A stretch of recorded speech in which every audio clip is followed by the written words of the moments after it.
for dismissal. The mental image many people have of the Guantanamo Bay facility is probably pretty grim. But national correspondent Catherine Herridge shows us tonight reality is quite different. The detainee dumping out the dirt is actually gardening. For the 181 detainees who remain at Guantanamo Bay, the quality of life is apparently improving. They have a choice of a telephone call or a Skype call.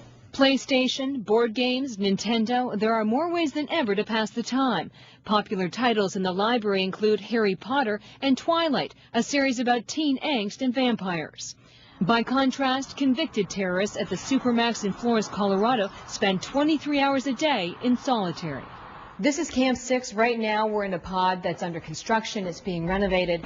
And depending on how Camp 6 is set up, it can be either medium security or a maximum security facility. And one of the big changes that we've seen since we were here a year ago is television. They started off with 4 stations, now up to 18 television stations and 11 radio stations. At the Supermax, home to convicted shoe bomber Richard Reed, inmates watch 12-inch black and white TV sets. Books are limited. While courses for inmates like Moussaoui or the Unabomber Ted Kaczynski are played via closed-circuit TV, at Gitmo, detainees take classes in groups. They learn how to build new skills and a resume for the future. We took our core classes, which is Arabic English, Pashto English, and art, and added a life skills, which is a seminar. The goal, of course, is to give them a skill or some kind of idea what they could do when they leave here. Military officials say conditions are improving at the camps, but the media now work under more restrictions. Try and remember what there was and what you're supposed to and not supposed to shoot. Voices and images like this demo last year would now be erased.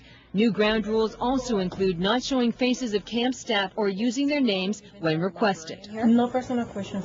If you look closely on the detention camp bulletin board, President Obama's executive order promising to close the camps by January 2010 is still posted. Every single time we release a detainee, we take the Department of Justice notification, post it in Arabic on each block, so they know some of their brothers are leaving, so they see hope.